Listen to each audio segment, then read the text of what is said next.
ఈ బ్రహ్మగారు ఎవరినైతే మనం ఆహ్వానించి ఈ వివాహ సంస్కారం చేయించమని అడుగుతామో ఆయనే మనకి మన దేవతలకి, మనకి మన ఋషులకి, మనకి మన పితృదేవతలకి మధ్యలో ఉన్నటువంటి అనుసంధానం. ఇలాంటి షూట్స్ వల్ల నేను గమనిస్తున్నది ఏంటంటే అనవసరంగా పిల్లల మీద దృష్టి, ఎంతైనా వాళ్ళు చిన్నపిల్లలే, వాళ్ళకి తెలియదు వాళ్ళు ఎలాంటి బంధంలోకి వెళ్ళబోతున్నారో వాళ్ళకే తెలియదు. అలాంటి సందర్భంలో వాళ్ళ ఫోకస్ తనలోకి, అంటే సెల్ఫ్ ఫోకస్డ్గా ఉంటే ఆ క్రతువు మీద వాళ్ళ దృష్టి పెట్టగలరు. ఆశీర్వదించడానికి వచ్చినటువంటి బంధుమిత్రులకి ఒక అవగాహన ముందరే కల్పించాలి. ఇదిగోండి, ఈ జోన్లోకి మీరు ఎంటర్ అయ్యారంటే ఈ ఫలానా మూమెంట్ క్యాప్చర్ అవ్వడం కష్టం. కానీ ఇది మీరు వీళ్ళిద్దరికీ ఇస్తున్నటువంటి నిజమైన బహుమతి ఏమిటి? వివాహాన్ని గనక శ్రద్ధగా చేసుకుంటే ఈ క్రతువు నువ్వు పరిపూర్ణంగా చేయడంతోనే నీ శక్తియుక్తులన్నీ అయిపోతాయి. దీన్ని ఒక పెద్ద సెలబ్రేషన్గా చేయవలసినంత ఇది లేదు. ఎందుకంటే సూత్రకారుడు ఋషులు చెప్పిన విధానంలో మనం చేసుకుంటే ఇక్కడే బోల్డంత విధానం. దీనిలోనే 20-30 రకాలైనటువంటి మాడ్యులేషన్స్ ఉన్నాయి. అయితే ఈ వీడియో చూసేవాళ్ళు దీన్ని నేను ఒక చిన్న పిల్లవాడిలాగా చెప్తున్నానని భావించి వినండి. మనము మన సనాతన ధర్మం మీద ఎంతో ప్రేమ కలిగి ఉన్నవాళ్ళం. దేవుడు అంటే ఎంతో భక్తి ఉంది మనకి. అయితే ఈ విషయం తెలిసిన తర్వాత మీకు గనక ఒక వివాహం చేయించే అర్హత, ఆ డిసిషన్ తీసుకునే పవర్ మీ దగ్గర ఉంటే గనక మీ పిల్లలకి వాళ్ళ వివాహాన్ని ఆర్భాటం లేకుండా చేయండి. సెలబ్రేషన్ని సపరేట్ అవుట్ చేసేద్దాం. అక్కడ చక్కగా మీరు 5 స్టార్ హోటల్లో పిలుచుకుంటారా, మీ శక్తి అనుసారం మీరు డెస్టినేషన్స్కి వెళ్ళి ఎక్కడైనా వాళ్ళందరికీ పార్టీ ఇస్తారా, అది మీ ఇష్టం. కానీ ఈ పవిత్రమైన ఏదైతే బ్రాహ్మ వివాహం ఏదైతే ఉందో అది కేవలం పురోహితులకి తప్ప, అంటే బ్రహ్మస్థానంలో కూర్చున్న గురువుగారు, అమ్మాయి, అబ్బాయి అండ్ ఆ ఇత్యాదులు కన్యాదాత మెయిన్ క్యారెక్టర్స్ తప్ప ఇంకా ఎవ్వరూ కూడా డిస్టర్బ్ అవ్వకుండా వాళ్ళందరూ దీక్షా వస్త్రాల్లో ఉండి చక్కగా ఆ క్రతువు చేసుకుంటే గనక మనం సనాతనులం అని చెప్పడానికి మరింత అర్హత మనం పొందుతాం. ఈ చేంజ్ మీ పిల్లలు వాళ్ళ పెళ్లి రోజున ఏనాడు మర్చిపోరు. ఎందుకంటే ఆ సైలెన్స్లో వేదమంత్రాలు వినిపిస్తూ ఆ 5 గంటలు 6 గంటలు వాళ్ళు గడిపినది జీవితకాలంలో మర్చిపోరు. మీరు పెద్ద పెద్ద సెలబ్రేషన్స్ వాళ్ళ లైఫ్లో ఎన్నో జరుగుతాయి కాక, కానీ ఇంత గొప్ప పూజ మళ్ళీ వాళ్ళ జీవితంలో మళ్ళీ రాదు. కాబట్టి దాని మీద ఫుల్ ఫోకస్ పెట్టి చేసుకుందాము. వాళ్ళది గుర్తుపెట్టుకుని వాళ్ళ పిల్లలకు కూడా అలాగే చేస్తారు. అటువంటి పెళ్ళిళ్ళు మీరు చేసుకోండి. మీకు సరైన ఫంక్షన్ హాల్ కావాలి, అయ్యో ఇలా ఆర్భాటంగా లేకుండా చేస్తే ఏదో మిస్ అయిపోతుంది అనే బెంగ మాత్రం వద్దు. మీకు కావాలంటే సొంతంగా చేసుకోండి. కరిష్యేకి వస్తే మేము దగ్గరుండి మీకు మీ బంధుమిత్రులందరికీ ఈ విషయాలన్నీ ఎక్స్ప్లెయిన్ చేస్తూ మీతో కూర్చుని ఎవరిని పిలవాలి, ఎలాంటి వాళ్ళని పిలవాలి అనే దగ్గర నుంచి, జాతకాల దగ్గర నుంచి, మ్యాచెస్ దగ్గర నుంచి లాస్ట్ వరకు మీతో పాటు ఒక కంపానియన్గా ఉండి చేయడానికి మేము సిద్ధం. ఎందుకంటే వివాహ వ్యవస్థ ధర్మపరంగా నడిచి సరైన కుటుంబాలు, సరైన కపుల్స్ కనుక ఈ వెహికల్ ఎత్తితే అది దాని రిపిల్ ఎఫెక్ట్ ఒకటి ఇప్పుడు చూడలేమేమో, కానీ ఇలా కనుక మనం ఎప్పటికీ నిలిచిపోతుంది ఈ మంచి పని. అంటే మనము చాలాసార్లు ఈ వాట్సాప్ ఫార్వర్డ్స్లో మనం అలా ఉండేవాళ్ళం, మన పూర్వవైభవం అలా ఉండేది. ఇప్పుడు మీరు ఇందాక అన్నారు మన పెద్దలు దేవత పిలిస్తే పలికేది. మళ్ళీ మనం అలా బాధపడుతూనే ఉండిపోదామా, లేకపోతే మనం కూడా ఏదైనా ఎఫర్ట్ పెట్టి మళ్ళీ అక్కడికి బ్యాక్ వెళ్ళడానికి ట్రై చేద్దామా? ట్రై చేయడానికి ఇంతకంటే గొప్ప అవకాశం అయితే ఉండదు.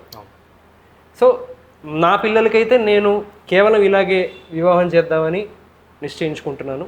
ఈ వీడియో చూసిన వాళ్ళు అందరూ అలా డిసైడ్ అయితే గనక, అండ్ మనం వాళ్ళకి అవకాశం ఉంటే చక్కగా వాళ్ళు చేసుకొనివ్వండి, లేదంటే మనం మన సైడ్ నుంచి మ్యాక్సిమం హెల్ప్ చేద్దాం. తప్పకుండా ఈ వివాహాల్ని ఎక్కువ ఆర్భాటం కాకుండా, ఎక్కువ కాస్ట్ సెంట్రిక్ ఈవెంట్లా కాకుండా మోర్ దేవతా శక్తి సెంట్రిక్ ఈవెంట్ లాగా మారుద్దాం.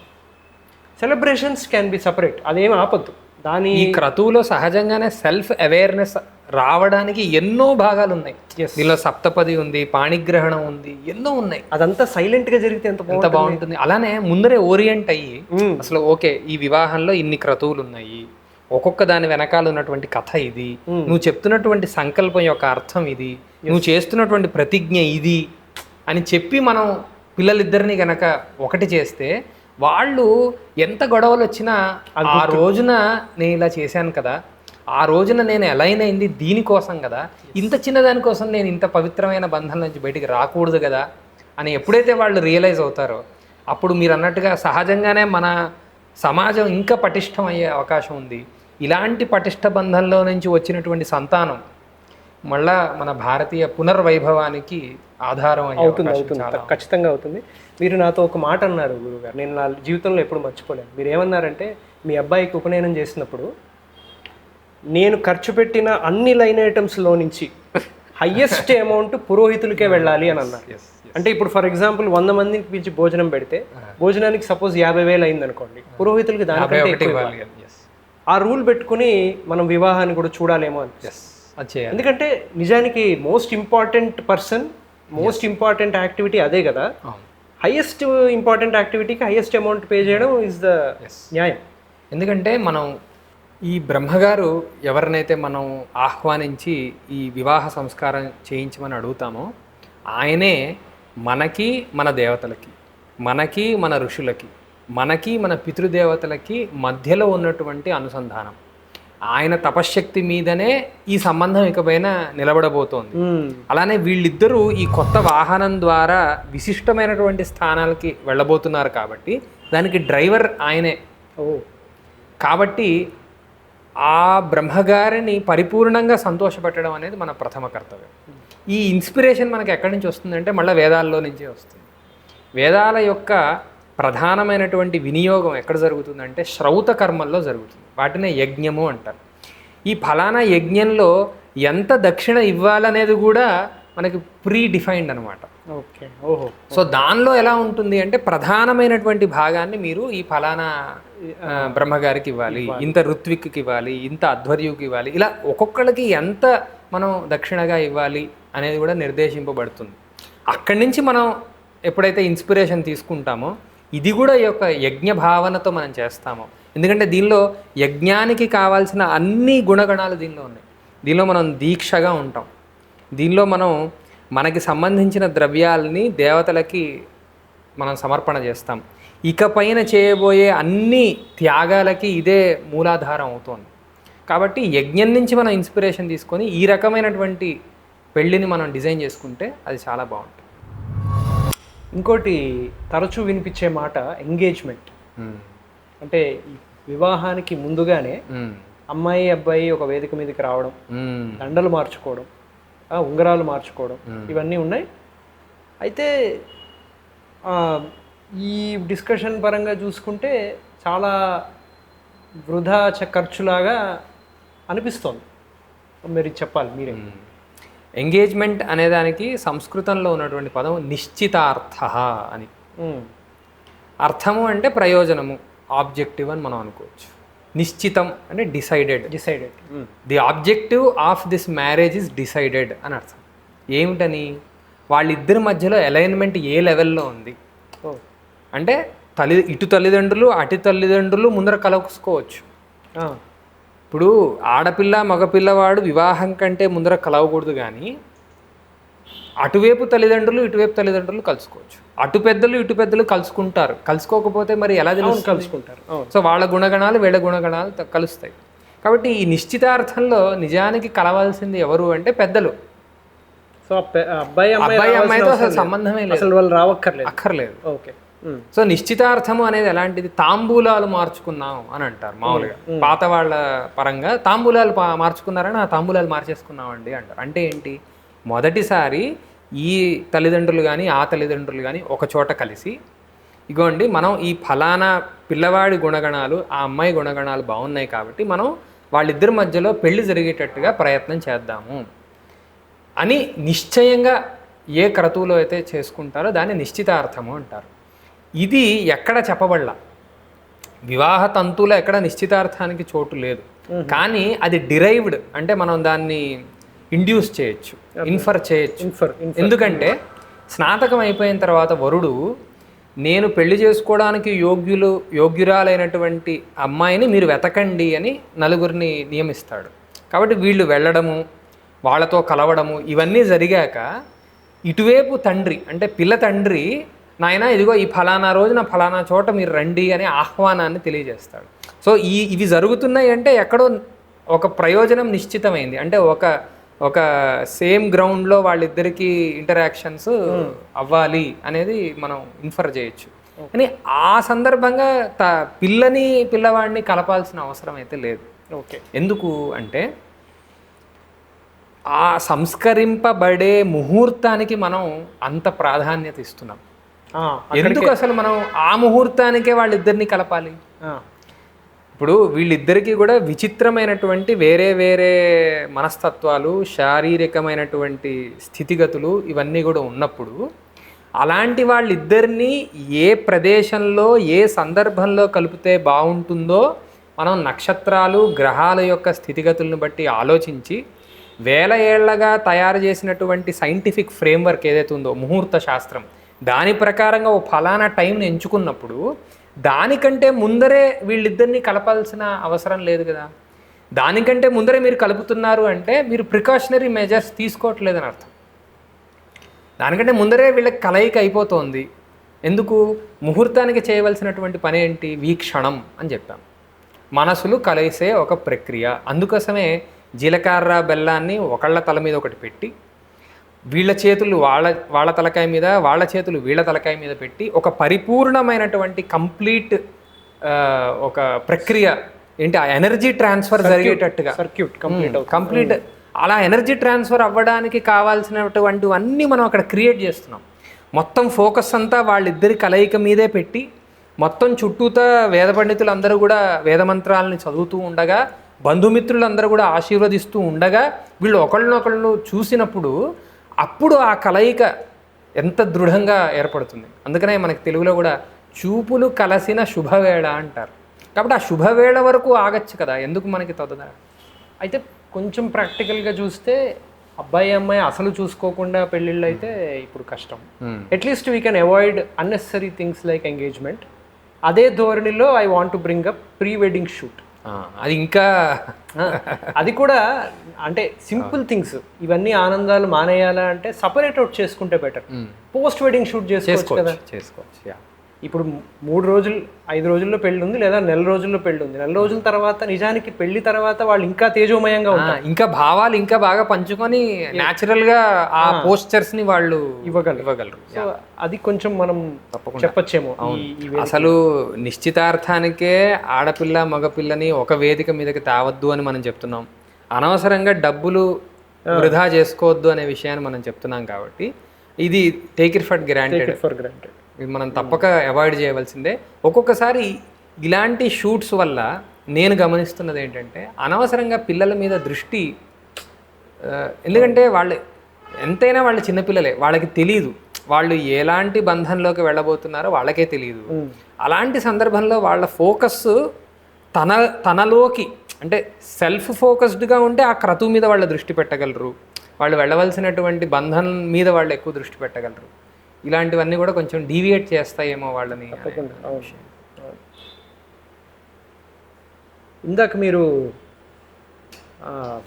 ఆ సమయం, ముహూర్త సమయం గురించి మాట్లాడారు కదా. ఐ థింక్ ఆ సమయం ఎప్పుడో నిశ్చితార్థానికి తర్వాత మనము అది అనుకుంటాం కదా, లగ్నపత్రిక, అది రెండు ఒకేసారి జరుగుతాయి ఇంచుమించు. సో లగ్నపత్రిక అనుకున్నప్పటి నుంచి ఇన్ని ప్రిపరేషన్స్ ఇవన్నీ కూడా అల్టిమేట్లీ ఆ ముహూర్తం టైంకి అది జరగడం కోసం, అంతే కదా. సో ఇందాక మనం అనుకున్నట్టు ఆ ఏరియాని ఎంత సైలెంట్గా ఎంత సింపుల్గా ఉంచుకుంటే మనం ఫోకస్ ఆ ముహూర్త కాలం మీద, దాని ముందు జరగాల్సిన వాటి మీద ఉంటుంది. అలానే ఆ ప్రదేశంలో ఎలాంటి మెటీరియల్ మనం వాడాలి అనే విషయాన్ని కూడా కొంచెం తెలుసుకోవాలి. ఇప్పుడు అక్కడ ఎందరో తినిపారేసినటువంటి పదార్థాలు మునుపు ఉండగా దాన్ని కేవలం పై ఎత్తున తీసేసి అక్కడే మళ్ళీ ఒక వివాహం చేయడం వల్ల పవిత్రత వస్తుందా, లేదా ఆ ప్రదేశాన్ని అంతటినీ మనం చక్కగా గోమయంతో అలికి ఒక వేది తయారు చేసి, దీనికి వేది అనే పేరే ఎందుకు పెడుతున్నాము అంటే యజ్ఞయాగాదులు జరిగేటప్పుడు ఎక్కడైతే ఆ యజ్ఞాన్ని చేస్తారో దాన్ని వేది అంటారు.